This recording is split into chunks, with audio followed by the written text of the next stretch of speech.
Good morning, everyone. I think we'll start because the hour was not obvious for everyone, so it's 6 in program and quarter to 6 during our lecture. So we'll start in the middle. So you are after a week very hard work with the lecture, so you are almost a specialist in NMR.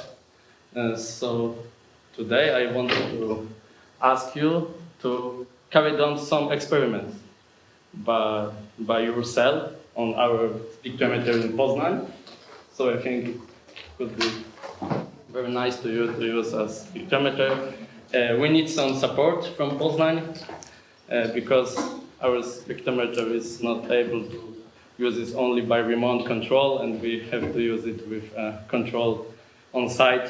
So my colleague are in Poznań and will help us to carry on these experiments.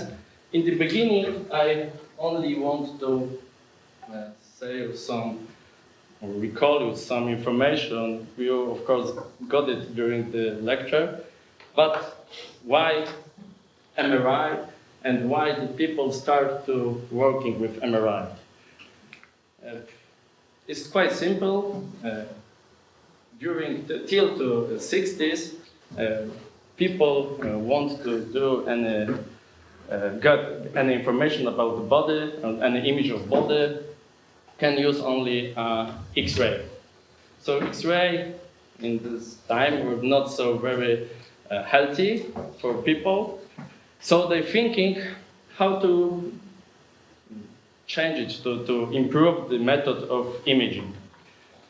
Because the NMR was known from the 45, and the people thinking that, okay, the MRI was the first developed for the protons, and we know that the bodies of the humans, of animals, of plants are built mainly from hydrogen, from protons. We have a lot of water inside the body and a lot of fat inside the body, unfortunately. And almost 63% of our weight is protons. So why we can't use it to observe our body? It's very important. But if you want to observe a human, we could easily get a lot of money from the medical side, because they are very interesting and people want to pay to know information about conditions of body. Everyone, if you have some problem with health, go to medicine doctor and could pay to get the better service from this. Okay, so the people start working with this. Of course, you know, everyone knows about this, and you could explain me why we do this. So we have a proton out of magnetic fields. We put into magnetic fields, and we got some is calling a magnetization vector. And of course, we could working with this magnetization vector. I have a question to the PhD students. How many of you have working with MRI? Okay, how many of you working with Agilent? Okay, so there is our spectrometer, this Agilent 400 megahertz horizontal scanner with quite big bore. It's 31 centimeters. And designed mainly to working with animals, of course. We could work from animals from very small mouses, field rats, to rabbits, and maybe small cats, no tigers, but small ones. And of course, our spectrometer is equipped with the devices to monitoring the life of animals. So we could measure temperature, ECG, and of course breathing. And inside the magnet we have quite low temperature. It's about 16 degrees. So we have to hit the mouse or the animal during our experiment. Okay, so we will be use this kind of coil, this standard field gauge coil. they have quite big diameter, 72 diameters. You could working with rats using this coil. Okay, so yeah. How would you heat up a mouse without heating up the magnet? We use a warm air. So we have some heating magnet, but our gradient coil are cooling very well. So we not observe any changing of temperature of the water cooling the gradient. Because gradient coil during work produce a lot of heat. So this small amount of heat. Because mouse have about 20 grams. So we don't need a lot of energy to heat it. If you want to heat a body of human, you have about 70. So you need a lot of power to heat your body. During experiment, mouse of course is in anesthesia state, so the muscle is not working. So we have to heat it because this could got a hypothermia. Okay, so the principles, the free induction decay, we have to check. We use it to check that our magnetic field is okay. So I want to ask first volunteer to my computer. So, come on.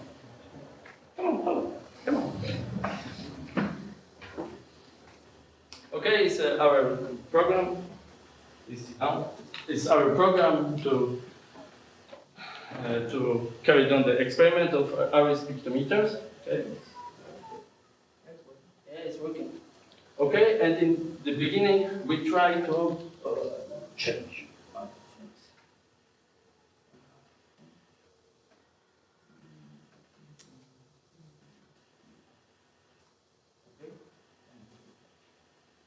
Okay, and in the beginning we make experiments, the fit experiments, only with magnetic field only from our magnet, without any shim coils.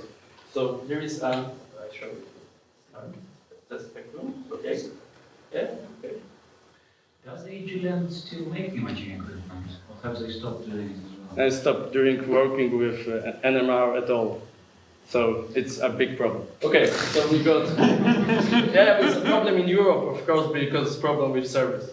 It's not a problem in state because there is a lot of companies and a lot of people going from Agilent to other companies and provide service. In Europe, it's not so obvious. Maybe in UK it's easiest, but They still have the audacity to send me spam about their products. yeah, but because they have a lot of different products, but not NMR. Yeah. Okay, this is our line. It's a good line or not? What do you think?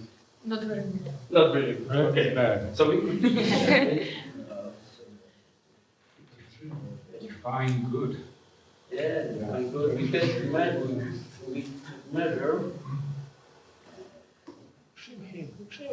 problem with resolution, and we could measure line width.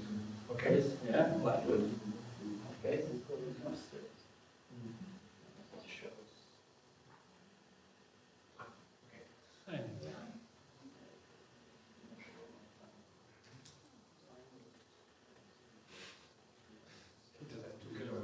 I think it's 2 kilohertz here. So we back shim back.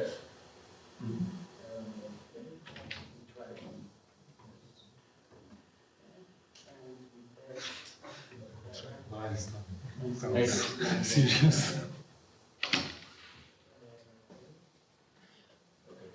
And test one more time.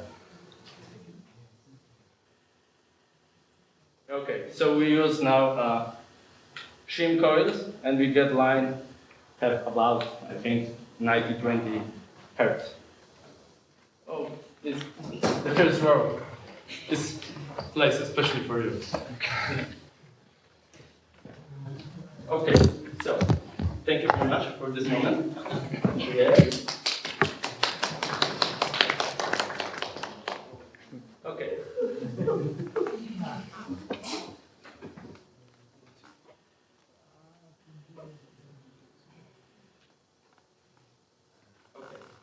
We need information about two important things about T1 time, because T1 time is very important to know what is TR, on time of repetition.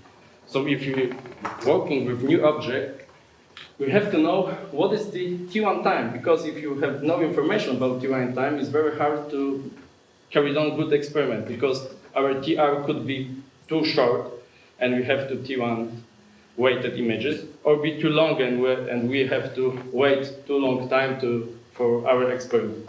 And the second important thing is T2, because T2 could be very long, like for water, it's very long, or could be very short, like for solid state. Where in solid states, T1 time is quite long, but T2 time is very short. So we have to know in our object what is not exactly, but what is the more or less the T1 time to get information to good prepare experiment, and what is the T2 time to know what parameters in our experiment we should use. Okay, so we all know that we have a sample in phantom inside the magnet. We carried on the experiment. Thank you. One more time. But where is the imaging? In the whole NMR method, we need in the beginning very homogeneous magnetic field, because we want to have all spins in the same magnetic field and have the same Larmor frequency. But if you want to distinguish the protons in different position in the body, for example, we need to use something to distinguish it. So we could use a linear magnetic field. Professor Bloom showed, like in the beginning, what is the idea of this, but it's only for recall you this information. So we use a linear magnetic field. What does it mean? It means that the spins in the lower magnetic field have different Larmor frequency than the spins in higher magnetic field. And we observe a very easy experiment where this line, NMR line, in the frequency, there's a signal, and we got two peaks. And if we have no information about this side,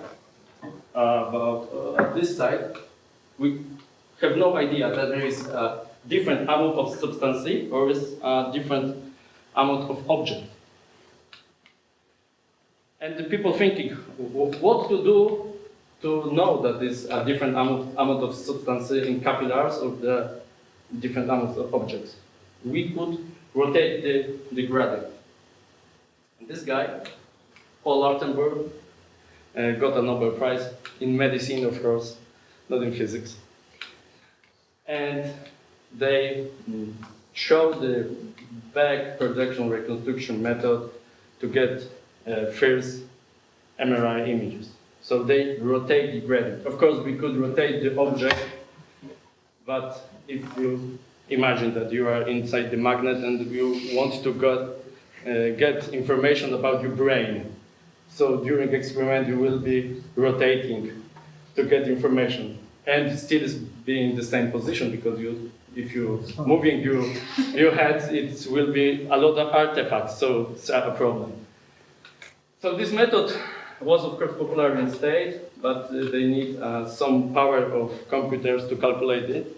And nowadays it's using mainly in computed tomography, X-ray computed tomography, because the computers in 70s, 73, was the biggest computers are less powerful than the watches today, so it's different of time. But at the same time, in the Ampere conference in Krakow, Peter Mansfield showed a different method. Using Fourier transform imaging. What does it mean? They put 3 blocks inside magnetic field. First experiment without gradient. They have gradient GZ, so it's gradient on the B field. And they got a one line. In the second time, use a gradient and got something like this, make a Fourier transformation, it got information about 3 blocks.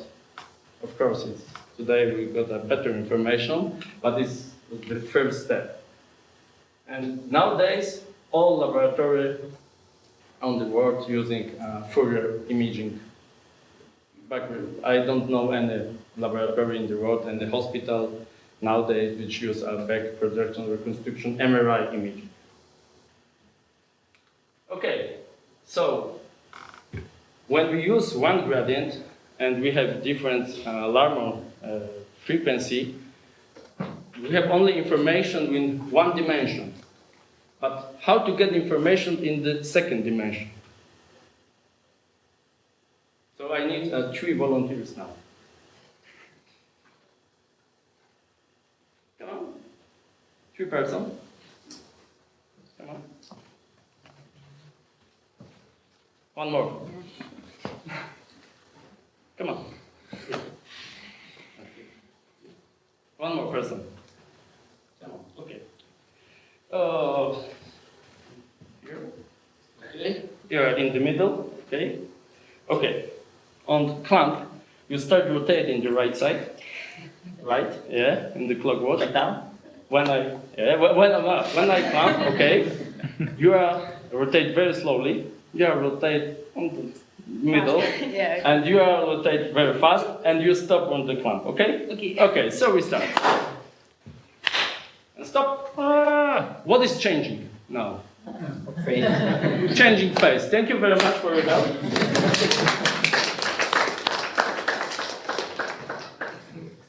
Changing the phase. So this method is very clever, and of course we have used two-dimensional Fourier transformation. But it's one disadvantage when we want to get information for all line of our image. We have to make as more experiment as more have we points in our dimension. So if you have a matrix 64 point, we have to carry down 64 experiments. If you have 256 points, we have to carry on 256 experiments, and it's consumed a lot of time, especially with working with a biological object. Okay, so we have information how to get images 2D, but of course our body is not a capillary with water, so it's the same. But we want to use only or measure only in teeny slices in body.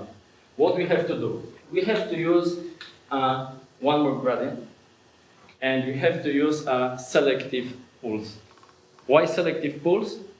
Because selective pulse excite only these protons which will be have good Larmor frequency. The rest of protons will be not excite, so they can't give us any signal in MRI experiments. Of course, if you want to have a very, very tiny slice, we have to use very, very long pulse, or we have to use a very, very strong gradient. Very long pulse is not good because we have T1 row relaxation during our pulse. Very big gradient is very hard to get inside the big magnet. It's very hard to get very, very big gradient. Okay, so I ask my colleague now. Hello, guys. Are you there? Yes, we are here. Yeah. Okay, it's your time. Now we start to working with MRI really and carry on the experiments. So maybe we show our object and the audience could choose which object we will be killed. Now we have two objects. Okay, so maybe what do you prefer? I don't know. It's only one guy, but he's from Warsaw. So. The KT has got a better internal structure. Beetroot is uniform inside, and that thing isn't. Are you sure? But I like beetroot more. You are sure that the beetroot have any any structure inside. Morphologically, I mean, I don't know about the relaxation time. Ah, It might okay. have contrast. Okay, okay, it's interesting. So, beetroot of kaki. Oh, maybe rest of the. Beetroot so that he's happy. Okay. So, guys, please use beetroot and put it inside the magnet. Okay?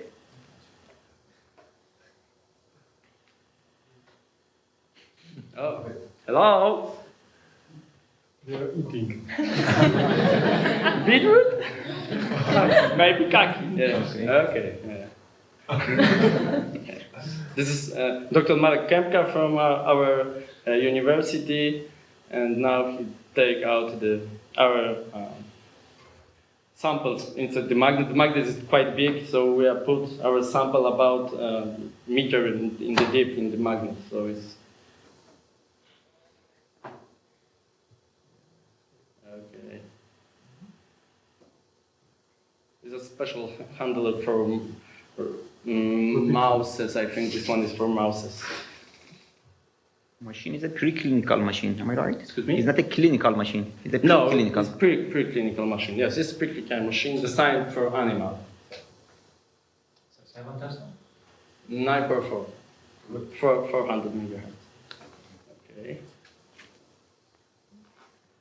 So we need the help because we have no auto sampler to put object, but it's very nice to working with animals and have auto sampler. So it's the best options, I think.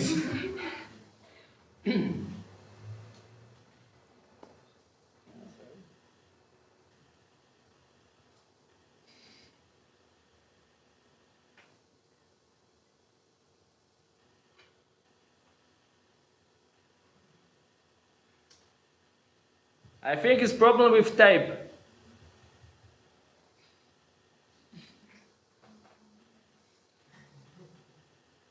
My second colleague Grzegorz Nowaczyk, they both help us to carry on the experiment. So. Big smaller one.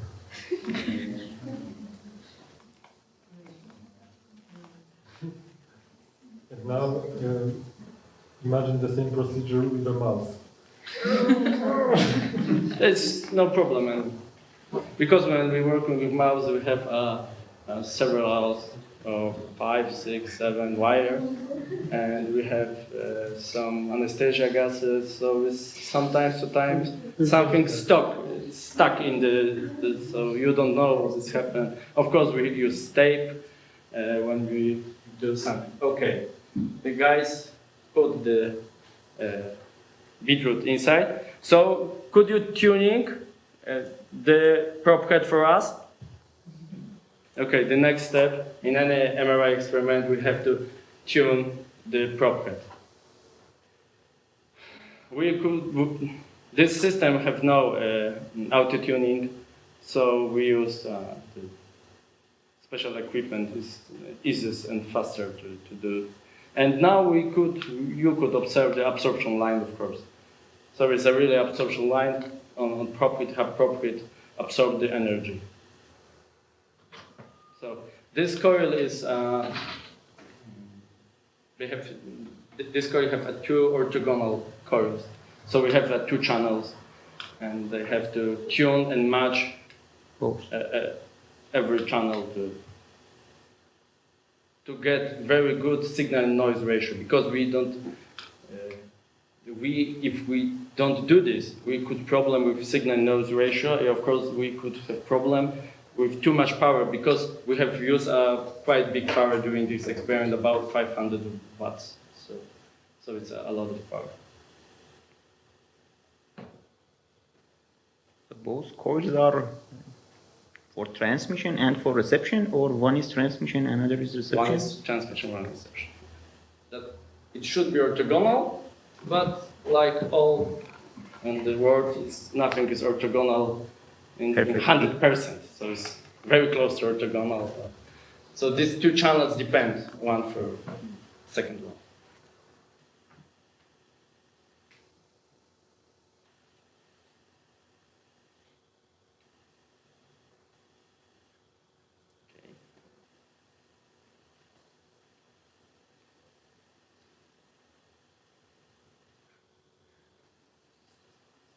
So thank you very much.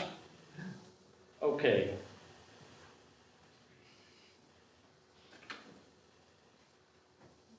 Okay, so who's next? Oh, you were. Come on. Okay. First of all, we have to localize this. Our bit root is in good position. So I change the view because this program is stable first. And we have to use 1D. So you click 2 times to 1D. 1D, profile 1D. Yeah, and then you move right and acquire profile. One. Individual training. No, it's training for everyone. Okay, so our bitroot are next. Our bitroot are in the middle, so we could work with our object. What information we need next about what? If everyone, any of you working with bitroot before this day? Can acquire a 3D image very fast to just know where you want to put your slice, because normally. Yeah, but in the beginning we need information about the what? About T1. So come on, we have to measure T1.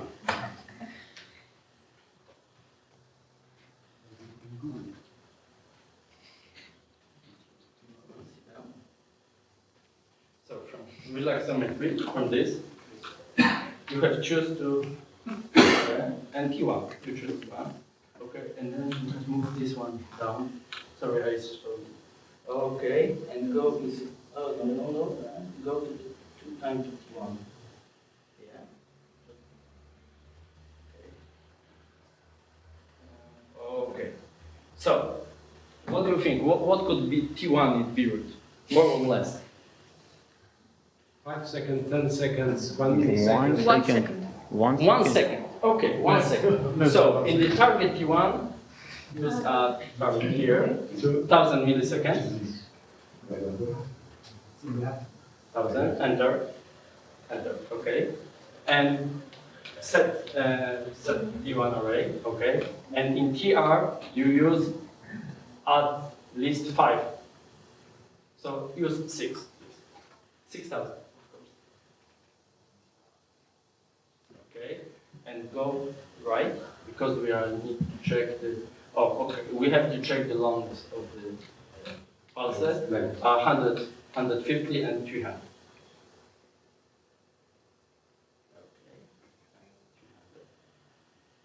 Okay. 300, yeah. Could be 200, this would be 180 or not? What is it? No. Right, what? Must be more or less. It could be 300, but I'm afraid about the power of this coil. Yeah. So go up. Yeah. So go up. And we have here a go check. I tell you why we are afraid of the power. Okay. And then I change the view. If you overcook it, And takes takes more. starts count. Like this. Okay. And we have to wait about 40 seconds and get information about. And now we could choose a current scan. This and we wait, and we got information about the Q1 in our approach. So now it's machine is doing image recovery. Well, 40 seconds, I think. I don't remember. It depends how long TR is first. And we have only a 6 point.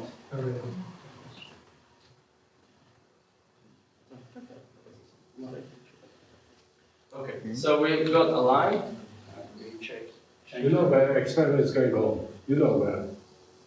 In our university, the place where we are coming from. And we have information. How long is T1? 1.32. 1.32. Yeah, oh, here. That's me. Yeah, okay. Yeah. Okay, thank you. Okay. In next step, we have to make our scout experiment. This experiment, what is not real one, it can not be very good, but we want to know what we want to observe. So this next person to carry on this experiment. Come on. Oh. Come on. Portugal. Sorry for it. Thank you very much. Should I ask you today where do you come from? So it's, no problem.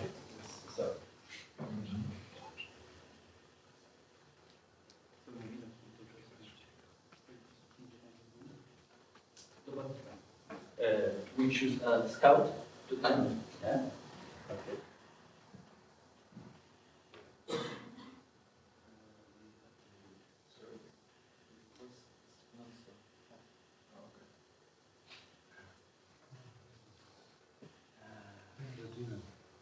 Okay, they are not in this view, sorry. Problem with the resolution. Okay. Yes, one more time.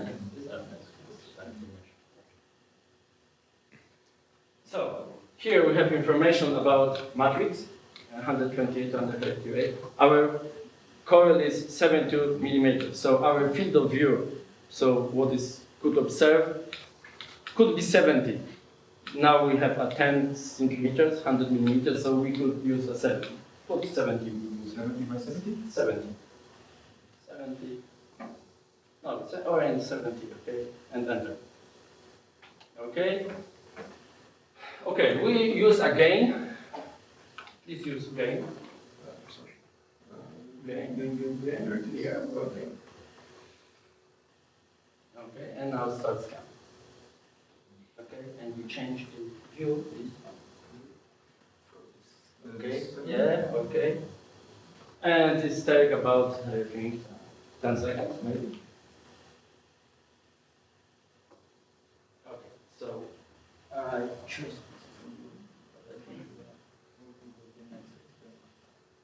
Okay. It's a beetroot inside. So have a structure or not? Yes, it does. Yes. Amazing, yeah?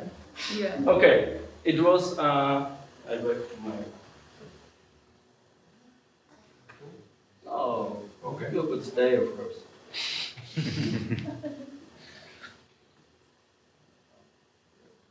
Okay. We use this type of sequence.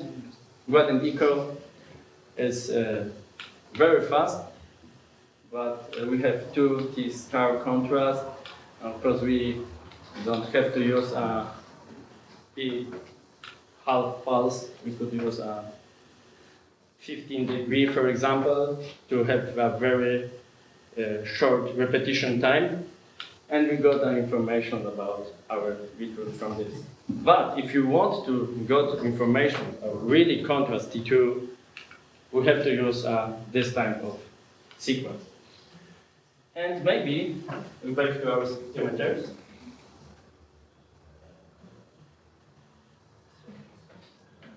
Okay. And change the view for the one-to-one. Yes, VDOC. VDOC, of course. And go down. And okay, so okay, choose 2D, okay, and choose a multi-slice sequence. This one? This one, yes. Okay. And go down.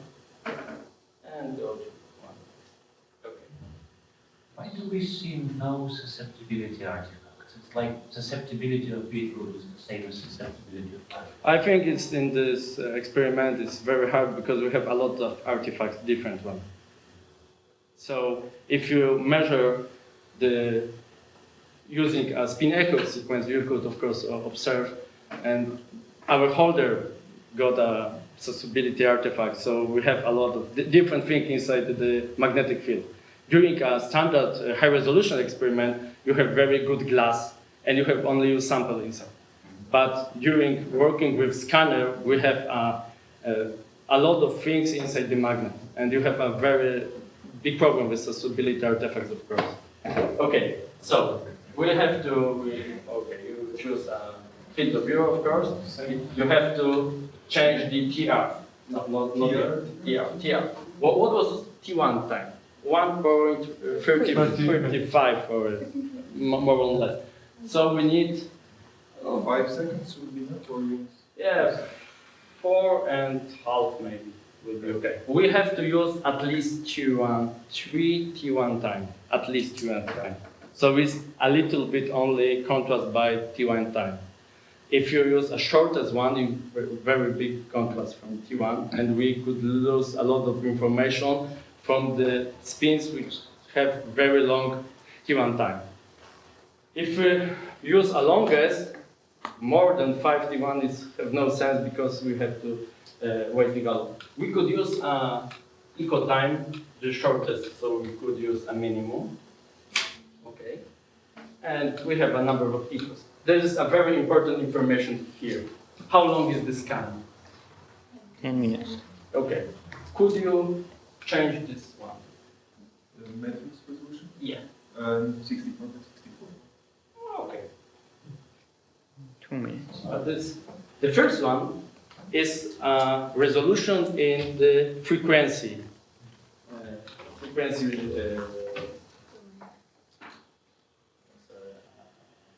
Dimension. Frequency dimension. So change the first one to 1000.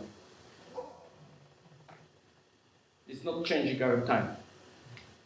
When you want to change the resolution in the phase, this change, it will be dramatically changing your time. Did you switch it to spiral readout or markup planar or something that would really sense? Yeah, but in this time we will still problem with number of experiments.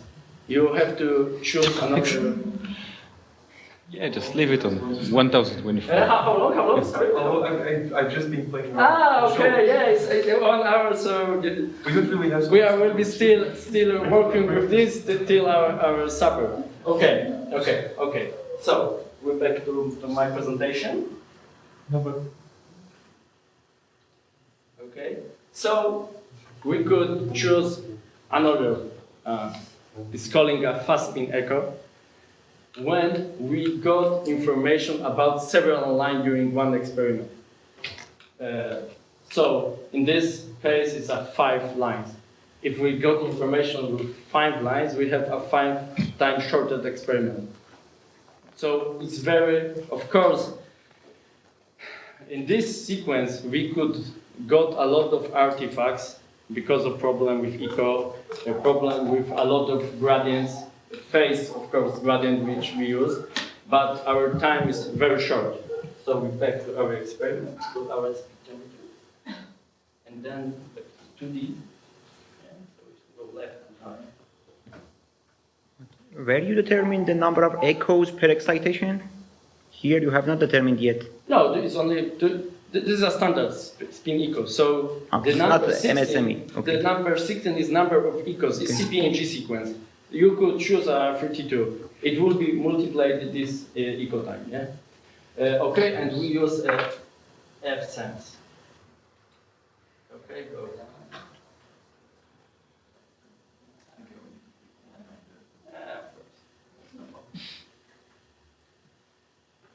And now we have to prepare the field of view. But you have No. Sorry. 70 by 70, right? Yeah, it's okay. Okay. Maybe I only change the view for a second and we show the rest. Okay. Now we could choose our slice. It's visible. It's our slice. Is in this direction. We could, of course, change the direction perpendicular to this one. We have 2 perpendicular direction to this one, and of course we could rotate it. So you prefer this direction is okay of slices for you? Okay. So change the view. Okay. So we have to use it here. And we will just play one slice. No, we take a separate. Yeah. Okay. Okay. This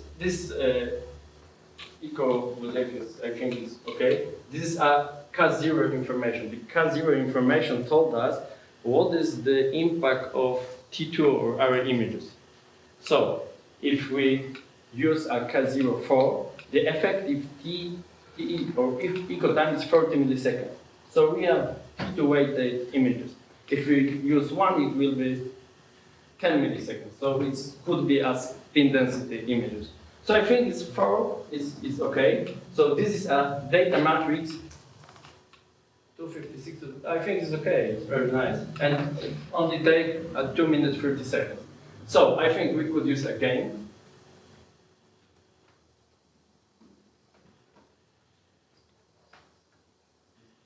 It's working now. Oh, okay, I will show you. Yeah, there is, it's working now. Yeah, okay. So we're back and start now. So, thank you for your help. Okay, now our experiment is running in Poznan. So our bureau is inside the magnet. So our colleague, sorry, what's your name? Your name? Joe. Joe performed everything very well, so I think it's working good. Every day and deal with MRI very good. So maybe you have some question during we got information from our spectrometers about the results. So how loud is your machine? How loud? This is a good question. Sorry guys, could you open the door from our magnet? Because we want to hear how loud it is. Maybe we'll see. The door is open.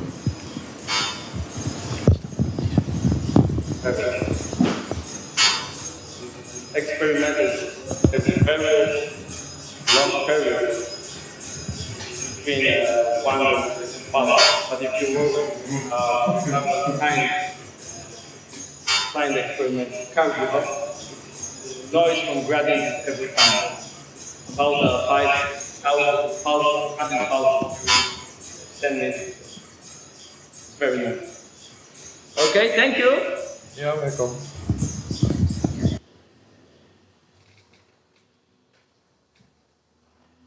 So we have 1 more minute, so maybe some question now. You mentioned 5 simultaneous case baselines. Yeah. There is an 8. There is 8 in So this one. it cancels and reapplies a different phase code. Yes. Yes.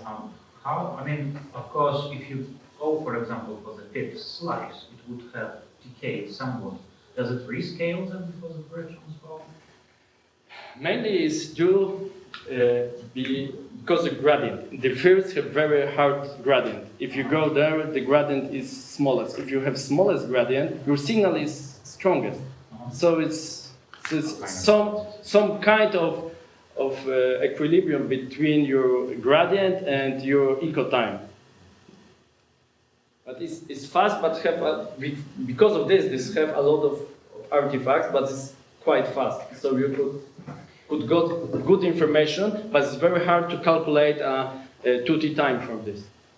If you want to good calculate 2T time, you have to use a standard CPMG sequence. So your readout is also multiple spin echoes, not a single spin echo. Because in the yeah, textbook it's always a single spin you could got more from not to this echoes. You could got information about the echoes from taking from the another one. So they could add it or so it could be problem. Okay, so it's our object of viewers. I think it's.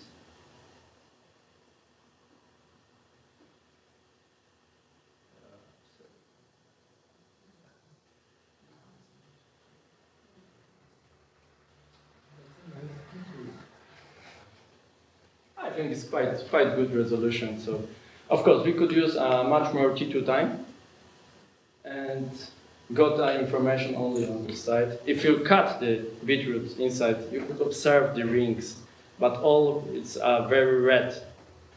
But in the MRI, it's black and white, of course, MRI, so there is a white, but you could imagine that the rest is red, but it's a white. So, the last things I will show you, I don't know what is our time now.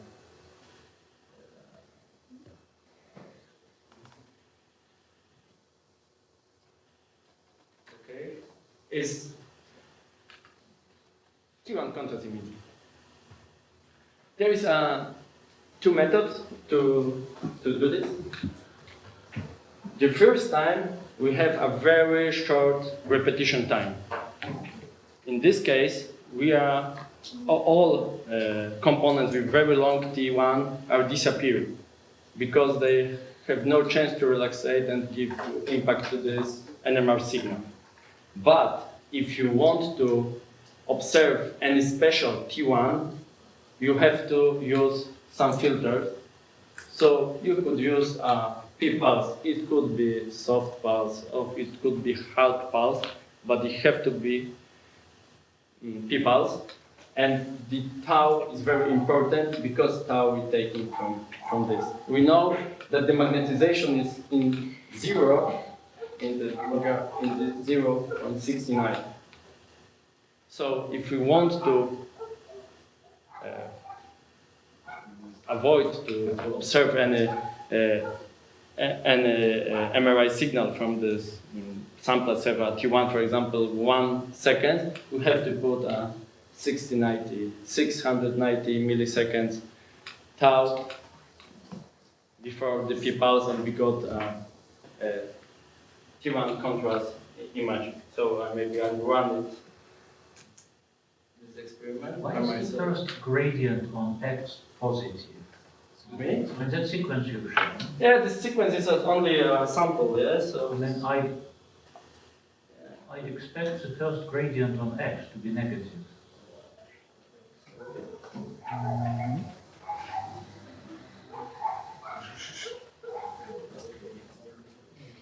Okay. Yeah, so the last gradient line, really the pre-phasing gradient should be negative. This one? Or this one? No, the first gradient on X. The first gradient of X. Okay. It could be positive, but it mainly is negative, of course. Yeah.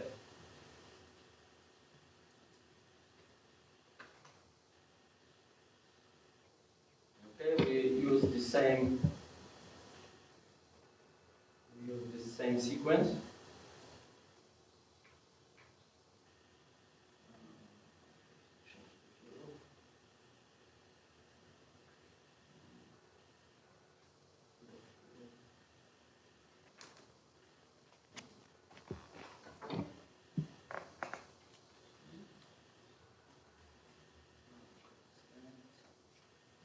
We could, of course, copy slice plan. So when we carried on several the same experiments with different sequence, we don't have to put all data all the time, but we could, of course, clone it.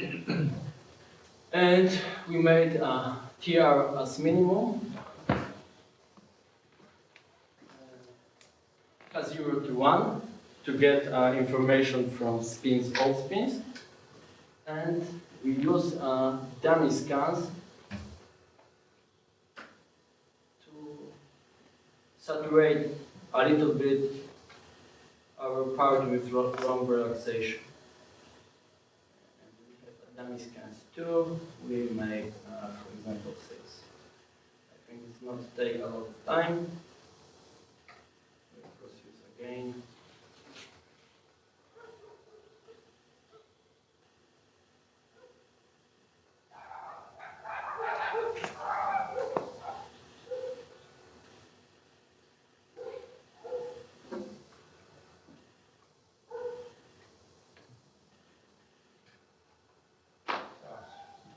And we have nothing from our viewers.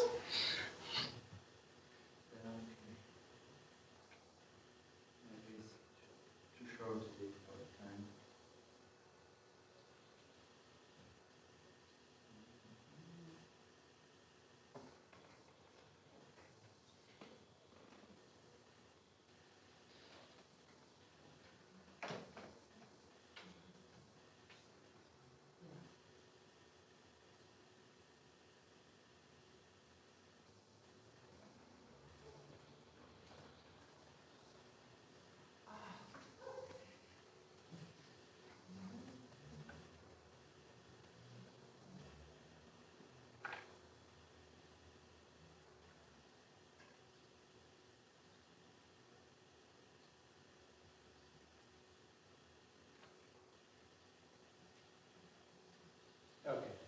So we got an image with T1 because in period T1 looks like it was mono-exponential.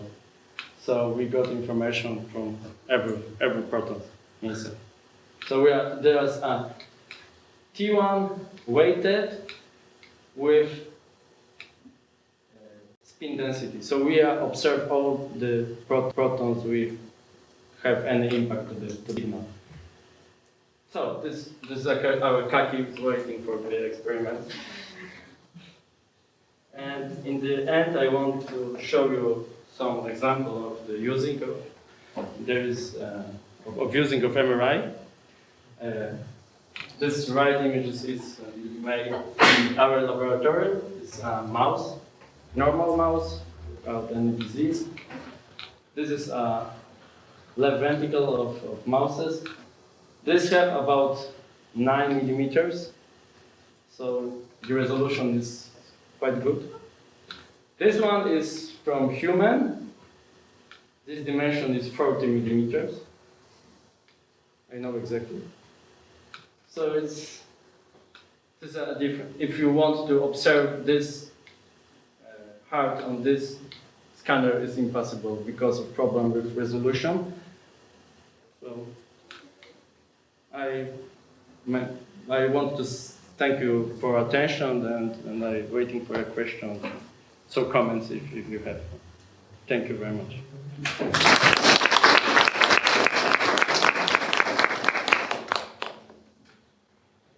How would the kaki have looked like? Excuse me? How would the kaki have looked like? Okay. Of course, I show you.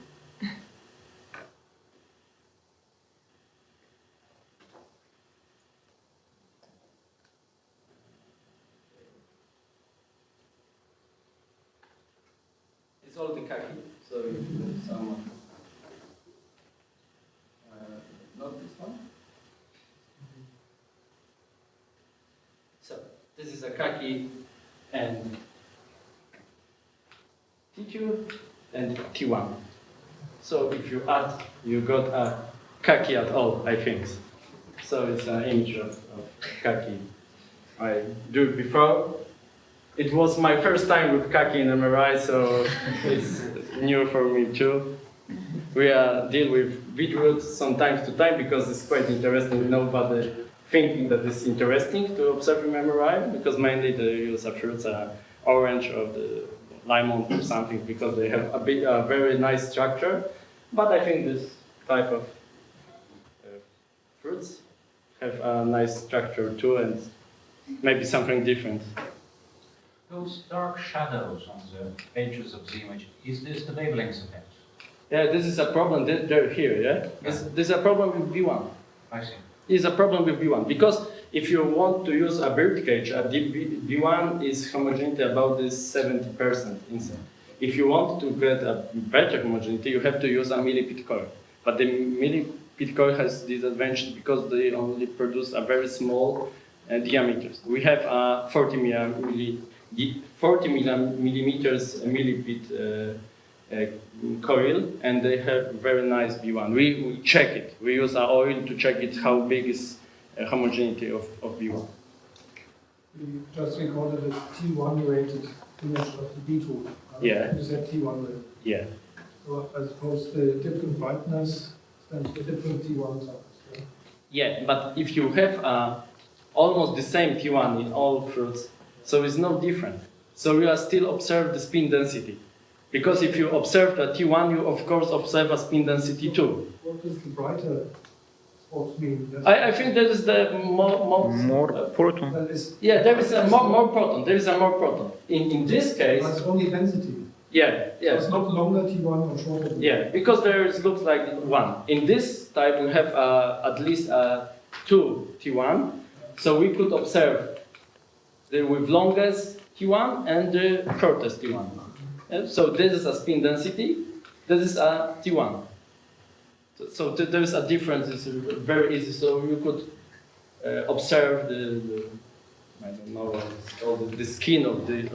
You're saying that the T1s are almost similar everywhere? In beetroot, no, in beetroot, but in kaki, no.